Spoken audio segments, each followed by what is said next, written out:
गहमा गहमी है और जिस तरह से अवैधानिक तरीके से इसकी घोषणा हुई है और जो कानून है, एक्ट है, उसका जिस तरीके से अवमानना हुई है और उसके विधि विरुद्ध जो घोषणाएं हुई हैं, उनको लेकर कांग्रेस पार्टी का अपना एक पक्ष है। और इसी सवाल को लेकर जिस तरह से भारतीय जनता पार्टी एक भ्रम और कंफ्यूजन की स्थिति पैदा कर रही है, उस पर हमारा पक्ष क्या है, इसको लेकर हमारे पूर्व पंचायत मंत्री कमलेश्वर पटेल जी, हमारे पूर्व विधि विधायी मंत्री आदरणीय पीसी शर्मा जी और हमारे जो चुनाव से संबंधित जानकारी हमारे जो विशेषज्ञ हैं श्री धनोपिया जी, आदरणीय हमारे उपाध्यक्ष और कोषाध्यक्ष अशोक सिंह जी, हम सारे प्रवक्तागण आपके सामने जो है कमलेश्वर पटेल जी अपना पक्ष रखेंगे और पार्टी की स्थिति और जो भारतीय जनता पार्टी जिस तरह का भ्रम फैलाने की कोशिश कर रही है, उस पर अपने जो है कानूनी पक्ष साझा करेंगे। एक में काम चल जाए, दोनों चालू चालू जाइए तो फेस आया फिर नीचे करो।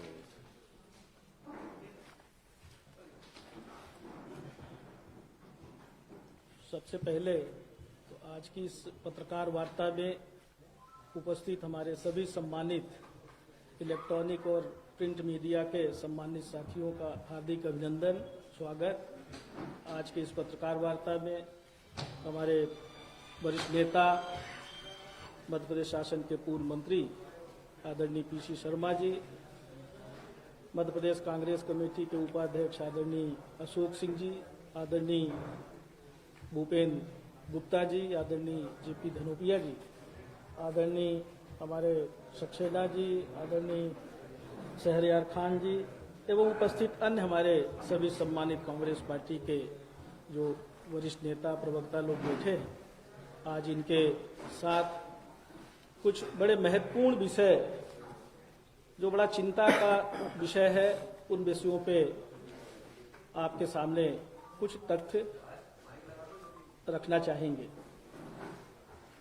सबसे पहले तो आज हम ऐसे महान पुरुष परम पूज्य बोधिसत्व डॉक्टर भीमराव अंबेडकर जी का महापरिनिर्वाण दिवस जो कि 6 दिसंबर को मनाया जाता है, हम सब उनको विनम्र भावपूर्ण श्रद्धांजलि अर्पित करते हुए बाबा साहब के चरणों में सत नमन करते हैं। और बड़े दुख के साथ कहना पड़ता है कि संविधान के मूल्यों से घृणा करने वाले लोगों का शासन देश और प्रदेश में चल रहा है। ये बहुत चिंता का विषय है। आज एक तरफ जहां बाबा साहब की पुण्यतिथि मनाई जा रही है, जिन्होंने एक हमें सुंदर सा संविधान बना के दिया और सबको समानता का अधिकार दिया और हर वर्ग को मौका दिया, और जो कमियां थी हमारे स्वर्गीय राजीव गांधी जी ने 73वां 74वां संशोधन विधेयक लाकर हमारी चाहे वो महिला हो और चाहे SC ST OBC या अन्य वर्ग के जो लोग हैं, उनको पंचायती राज स्थानीय निकाय में भूमिका अदा करने का अवसर दिया। और जिन बातों का हमारे संविधान में उल्लेख है, संविधान और पंचायत राज की भावना को अनदेखा करते हुए जिस तरह से तानाशाही वाला तरीका मध्य प्रदेश सरकार ने अपनाया है, ये बहुत दुर्भाग्यपूर्ण है। शिवराज सरकार पंचायत चुनाव को दलीय चुनाव में बदलना चाहती है। जिस तरह का इन लोगों का अभी अभियान शुरू हो गया है। दूसरी तरफ हमने बहुत ही निष्पक्ष भाव से परसीमन कराया। परसीमन 15 वर्षों की इनकी सरकार में एक भी बार नहीं हुआ था। रोटेशन में आरक्षण जरूर करते थे, पर परसीमन नहीं हुआ था। बहुत सारी हमारी ऐसी पंचायतें थी जो 15 किलोमीटर के क्षेत्र में थी, 20 किलोमीटर के क्षेत्र में थी, कई बाढ़ प्रभावित गांवों में आ गई थी, जिसकी वजह से लोग वहां से विस्थापित कर गए थे। कई नगरीय निकाय, नगर पंचायत में आ गई थी। इन सब बातों को ध्यान में रख के हमने परिसीमन की कार्रवाई की थी और आरक्षण का भी हमने रोटेशन में प्रावधान किया था और बड़ा निष्पक्ष भाव से आरक्षण की भी प्रक्रिया जिला पंचायत अध्यक्ष का छोड़कर बाकी हमारे, चाहे वो ग्राम पंचायत का हो या जनपद का हो और जिला पंचायत के वार्डों तक का आरक्षण बहुत ही निष्पक्ष भाव से हुआ था। यहां तक कि कुछ भारतीय जनता पार्टी के समर्थित लोग इस आरक्षण और परिसीमन की प्रक्रिया को रोकने के लिए माननीय उच्च न्यायालय में भी गए थे और माननीय उच्च न्यायालय ने परीक्षण उपरांत उनके आवेदन को खारिज कर दिया था। पर दुर्भाग्य है कि ऐसे लोग सत्ता में काबिज हैं जो संविधान को नहीं मानते हैं, संविधान को दरकिनार करके संविधान का गला घोटने का काम कर रहे हैं और उनके द्वारा जिस तरह से तानाशाही वाला प्रक्रिया अपनाया गया वो बड़ा दुर्भाग्यपूर्ण है। एक बड़ा चिंता का विषय है, अभी सरकार ने पैसा अधिनियम लागू कर दिया। अनुसूचित क्षेत्रों में क्या स्थिति होगी ये किसी को नहीं मालूम है, ये भी एक टेक्निकल पॉइंट है। पैसा एक्ट बना दिया, उसके तहत अब कैसे होगा, क्या आधार होगा, कैसे चुनाव कराएंगे इस एरिया में, ये भी बड़ा चिंता का विषय है। सरकार की तरफ से कोई क्लियर कॉन्सेप्ट नहीं है। नए मतदाताओं को वोट डालने के अधिकार से भी वंचित करने का काम कर रहे हैं, जबकि 1 जनवरी को नई वोटर लिस्ट प्रकाशित होती है। क्या इतनी कौन सी ऐसी जल्दी थी? आप थोड़े दिन रुक जाते। कुछ हम संविधान में उल्लेखित तथ्यों का, जो कि जैसे संविधान में अनुच्छेद 355 प्रत्येक राज्य की सरकारें भारतीय संविधान के प्रावधानों के अंतर्गत कार्य करेंगी, ऐसा 355 अनुच्छेद में उल्लेख है। 243D त्रिस्तरीय पंचायतों में अनुसूचित जाति, अनुसूचित जनजाति, पिछड़ा वर्ग एवं महिलाओं के आरक्षण का प्रावधान किया गया है। इसी तरह 243T नगर पालिकाओं में अनुसूचित जाति, अनुसूचित जनजाति, पिछड़ा वर्ग एवं महिलाओं के आरक्षण का प्रावधान किया गया है। इसी तरह 213 राज्यपाल द्वारा जो अध्यादेश लाया जाना, ये बड़ा दुर्भाग्यपूर्ण है। एक तरफ प्रावधान किया गया है कि राज्य सरकारें भारत का जो संविधान है उसके अनुरूप कार्य करेंगी और दूसरी तरफ मनमानी तरीके से जल्दबाजी में जो राज्यपाल द्वारा अध्यादेश लाया गया है, राज्यपाल केवल उन्हीं विषयों पर अध्यादेश ला सकते हैं जिन विषयों पर कानून बनाने का अधिकार राज्य सरकार को है। भारतीय संविधान इस देश का सर्वोच्च कानून है, जिसके प्रावधानों को बदलने, छेड़छाड़ करने 243D, 243T हेतु संविधान द्वारा प्रदत्त अधिकारों के दायरे से परे जाकर अध्यादेश लाना असंवैधानिक है। संवैधानिक प्रावधानों को बदलने हेतु अध्यादेश नहीं लाया जा सकता है। राज्यपाल द्वारा अध्यादेश केवल अचानक किसी कानून की आवश्यकता पड़ने पर ही लाया जा सकता है। माननीय उच्चतम न्यायालय के DC वाधवा केस 1987 के अनुसार अध्यादेश लाने का यह अधिकार केवल अति आवश्यक तात्कालिक आवश्यकता होने पर ही इस्तेमाल किया जाना चाहिए। अध्यादेश का लाया जाने से विधानसभा के कानून बनाने को ताकत का विकल्प नहीं हो सकता है। ये विधानसभा में चर्चा करानी थी और विधानसभा में चर्चा कराने के बाद जब एक तरफ विधानसभा आहूत था तो विधानसभा में चर्चा करा के कोई कानून पारित करना था। तो कहीं न कहीं चुने हुए जनप्रतिनिधियों के अधिकारों का भी हनन है।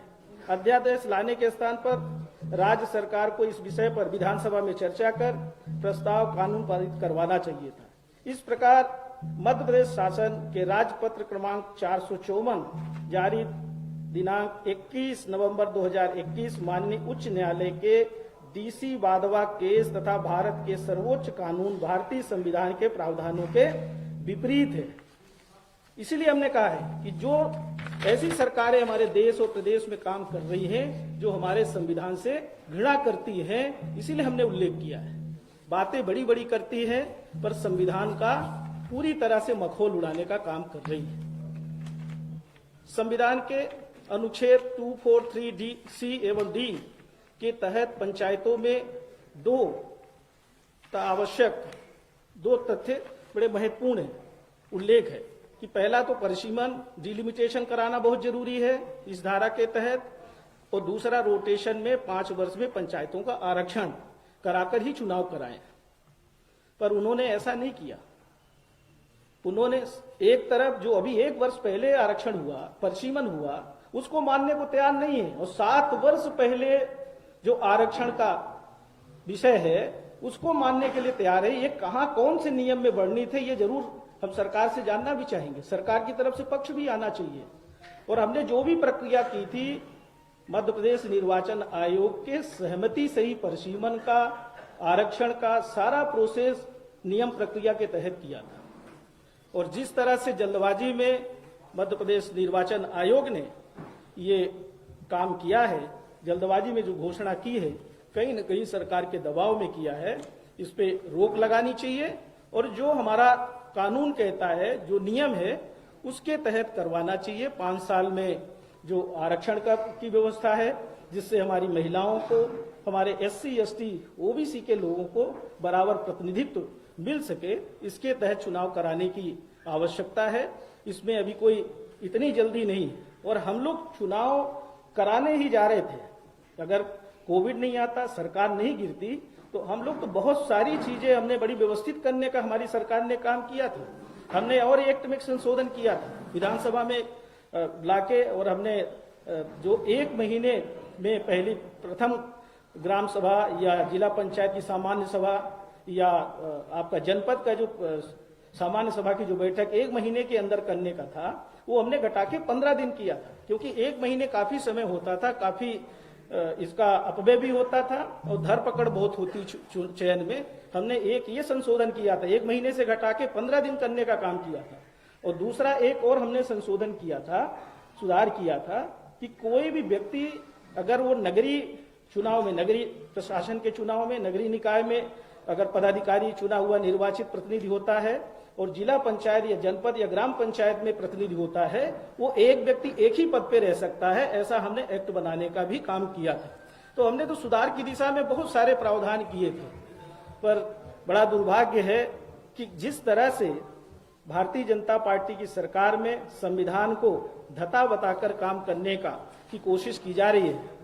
ऐसे ही एक और तथ्य हम आपके सामने रखना चाहेंगे। संविधान के अलावा पंचायती राज अधिनियम की धारा 13, 28 एवं 30 में भी वर्णित है कि हमें रोटेशन में परिसीमन का और आरक्षण का, इसका भी उल्लेख है। पर इन सब चीजों से इनको कोई मतलब नहीं है। भाजपा सरकार पूरी तरह से मनमानी कर रही है। अध्यादेश के द्वारा धारा 9A को जोड़कर संविधान के विपरीत, इसके अतिरिक्त धारा 13, 28 व 30 के रोटेशन के विरुद्ध भी है। प्रदेश सरकार इस तरह से किसी भी अध्यादेश लाकर भारतीय संविधान में लिखित तथ्यों को नहीं बदल सकती है। जो अनुच्छेद में उल्लेख है भारतीय संविधान में, ये पूरी तरह से मनमानी करने का काम किया है। और जो हमारा तो यही निवेदन है सरकार से भी और मध्य प्रदेश निर्वाचन आयोग से भी कि जो आपने निर्वाचन प्रक्रिया जारी की है, इसमें आपको पुनर्विचार करना चाहिए।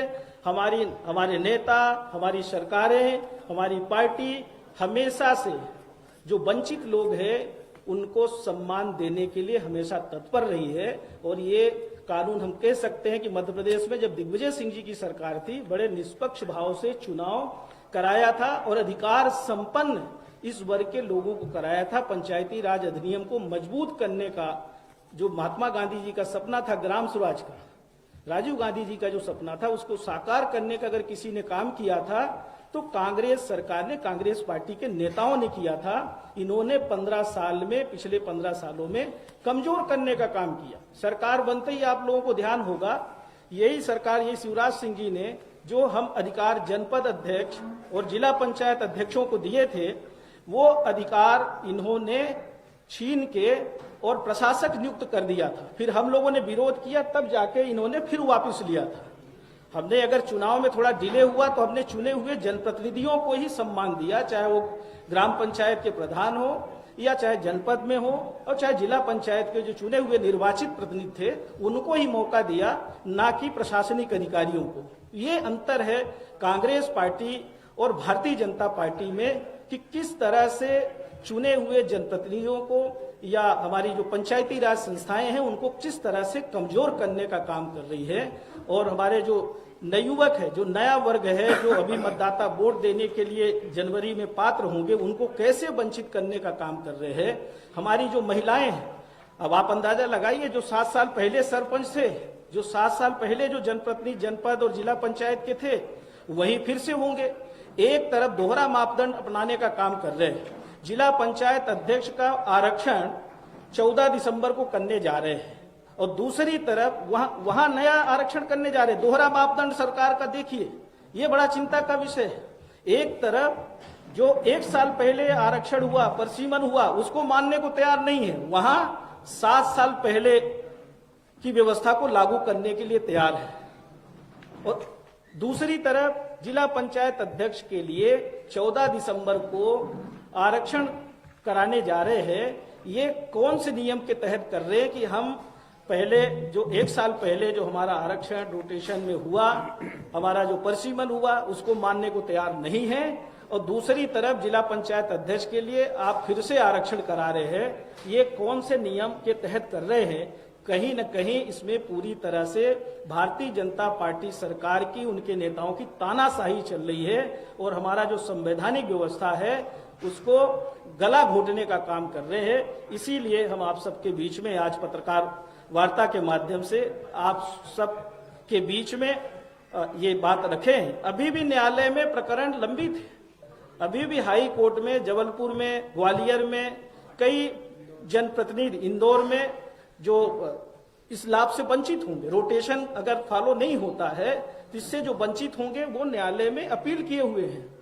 अर्जेंट हियरिंग के लिए भी आज शायद कुछ लोग जा रहे हैं। तो ऐसी स्थिति में क्या चुनाव कराना उचित होगा?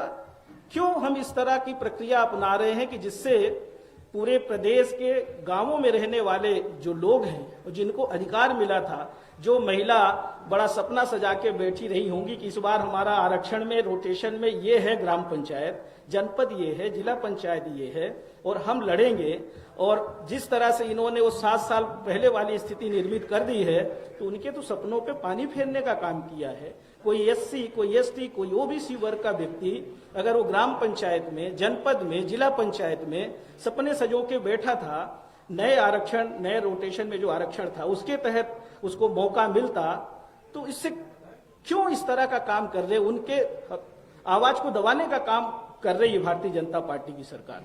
दूसरी तरफ 1000 से ज्यादा पंचायतें हमने नवीन बनाई थी, 1071 नवीन पंचायतें बनाई थी, और 1071 जो नवीन पंचायतें बनाई थी, वो नवीन पंचायतों में भी अगर चुनाव होता, उनको इंक्लूड करके करते, तो हमारे और भी लोगों को चुनने का मौका मिलता। जो गांव में रहने वाले लोग हैं वो अपनी पास की पंचायत में उनको काम करने का अवसर मिलता, उनको और सुविधाएं मिलती। इसका तो एक ही उद्देश्य था कि जो गांवों में लोग रहते हैं उनको सुविधाएं मिले, उनका पंचायत भवन पास में हो, उनको 15 किलोमीटर 12 किलोमीटर दूर नहीं जाना पड़े। इन सब बातों को ध्यान में रख के बनाया था हमने, परिसीमन किया था जो 15 वर्षों से नहीं हुआ था इनकी सरकार में, और आरक्षण का भी इसी तरह से रोटेशन में किया था। ये बड़ा दुर्भाग्यपूर्ण है कि भारतीय जनता पार्टी की सरकार और उनके नेता हमारे संविधान को नहीं मानते हैं। बड़े दुख की बात है। दो सवाल है। हाँ, पहले सवाल का आप एक लाइन में बता दीजिए कि कांग्रेस पार्टी पंचायत चुनाव को लेकर वोट जा रही है या नहीं जा रही है? देखिए, कांग्रेस पार्टी चुनाव के पक्षधर है, पर कहीं अगर अन्याय होता है, जो भी हमारे साथी या जो भी हमसे सहयोग चाहते हैं, क्योंकि हम संविधान को मानने वाले लोग हैं और संविधान से अलग हटके जिस तरह से ये चुनावी प्रक्रिया चल रही है, इसमें कांग्रेस पार्टी ऐसे लोगों को सहयोग भी करेगी, मदद भी करेगी। मतलब आप वोट नहीं जा रहे हैं। आपकी पार्टी के प्रवक्ता है सैयद जाफर, वो कह रहे हैं कि हम वोट जा चुके हैं, हमारी वो ऑलरेडी, वो सैयद जाफर जिला पंचायत सदस्य थे, आपकी जानकारी के लिए बता दें। वो ऑलरेडी पंचायती राज संस्थाओं से चुने हुए जनप्रतिनिधि पहले भी थे, और वो क्योंकि चुनाव लड़ने की लालसा रखते रहे होंगे, इसलिए वो स्वयं जा रहे हैं। पर कांग्रेस पार्टी को प्रवक्ता जरूर है। पर इस तरह से जो लोग भी देखिए, कहीं भी अगर अन्याय अत्याचार होगा, कांग्रेस पार्टी वहां खड़ी मिलेगी। यही हमारा काम है। कोई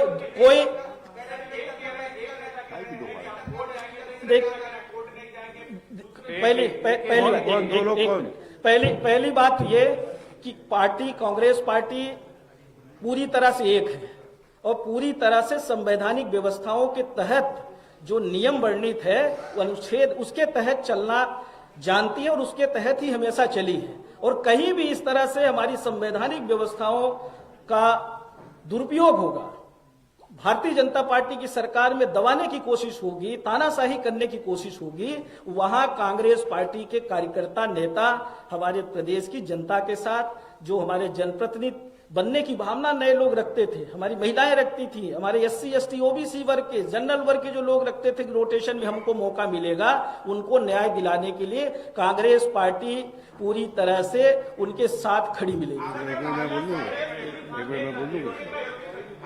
सैयद जफर संगठन से जुड़े हुए हैं, लेकिन आप उनके बयान को देखिए। उनका कहना है कि विवेक तनखा पैरवी कर रहा है, कांग्रेस पार्टी कोर्ट जा चुकी है और विवेक तनखा देखिए, विवेक तनखा जी वरिष्ठ अधिवक्ता हैं और जब कोई भी पीड़ित व्यक्ति उनसे न्याय की बात करेगा तो स्वाभाविक रूप से वो अपना दायित्व निर्वहन कर रहे हैं। और कांग्रेस पार्टी भी, हमने कहा जैसा कि कांग्रेस पार्टी भी इन प्रकरणों में जो भी सहयोग चाहेंगे, हम कांग्रेस पार्टी के लोग उनके साथ खड़े हैं।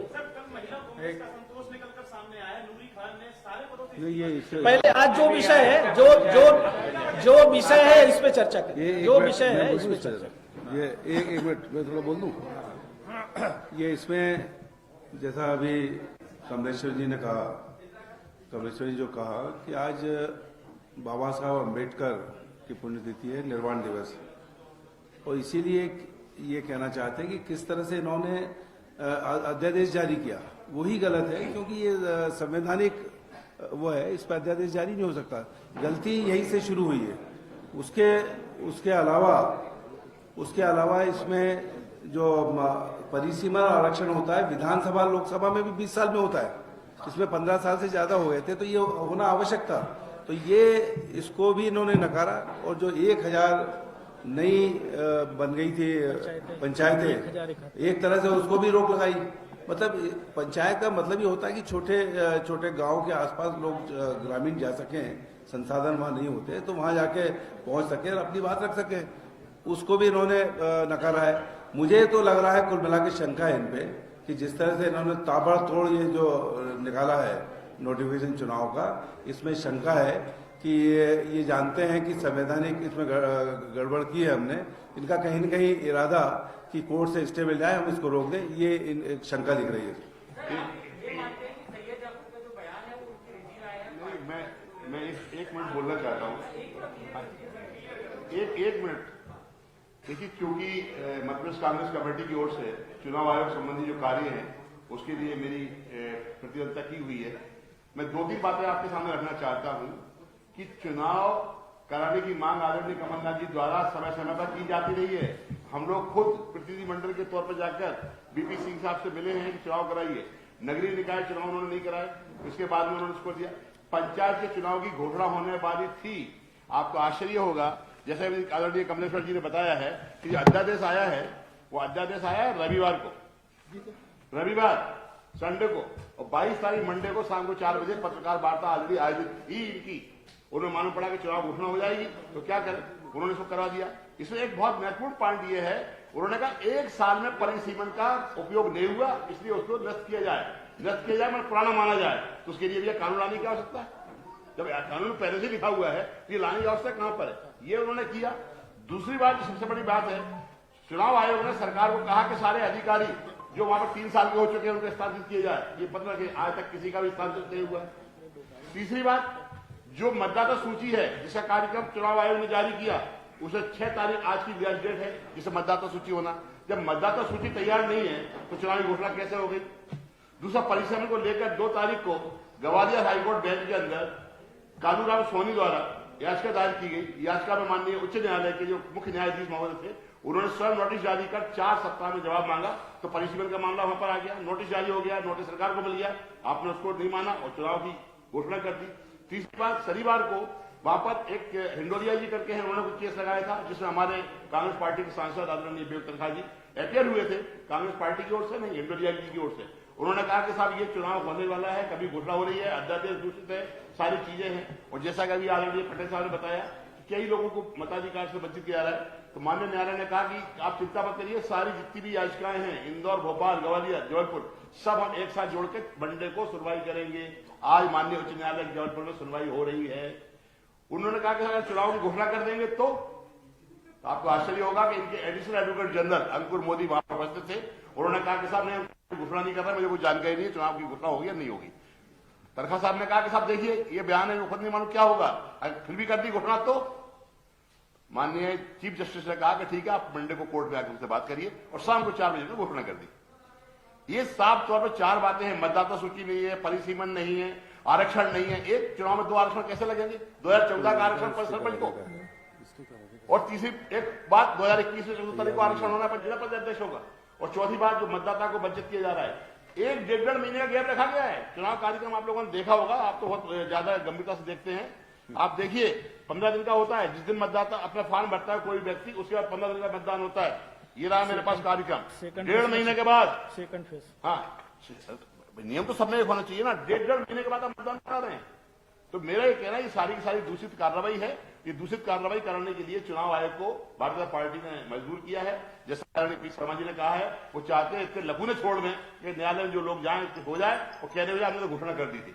कांग्रेस पार्टी हर उस आदमी के साथ है, हम इस प्रक्रिया का विरोध करते हैं, लेकिन आदरणीय अध्यक्ष महोदय कमलनाथ जी ने साफ कहना है हमें न्यायालय जाकर इसमें नहीं करना है। जो लोग न्यायालय जा रहे हैं उनके साथ खड़े हुए, चुनाव के लिए तैयार, और चुनाव के लिए तैयार है, चुनाव जा रहे हैं। आज भी उन्होंने बयान दिया हुआ है, और आदरणीय यहाँ तक जाफर साहब की आप बात कर रहे हैं, वो खुद एक जनप्रतिनिधि के नाते न्यायालय में जाने की बात कर रहे हैं। अभी तक मेरे पास तो उनकी याचिका नहीं आई है, उन्होंने बाई नेम कोई लगाई है कि नहीं लगाई है, दूसरे लोगों ने लगाई हो मालूम है। इसलिए हम इस बात को साफ तौर करना चाहते हैं, अगर जाफर अली साहब भी जाते हैं तो चुनाव के लिए तैयार है। धन्यवाद। अन्य कोई प्रश्न? बचे ही नहीं, सब तो आ गया। चलिए धन्यवाद। धन्यवाद भैया। गहमा गहमी है, और जिस तरह से अवैधानिक तरीके से इसकी घोषणा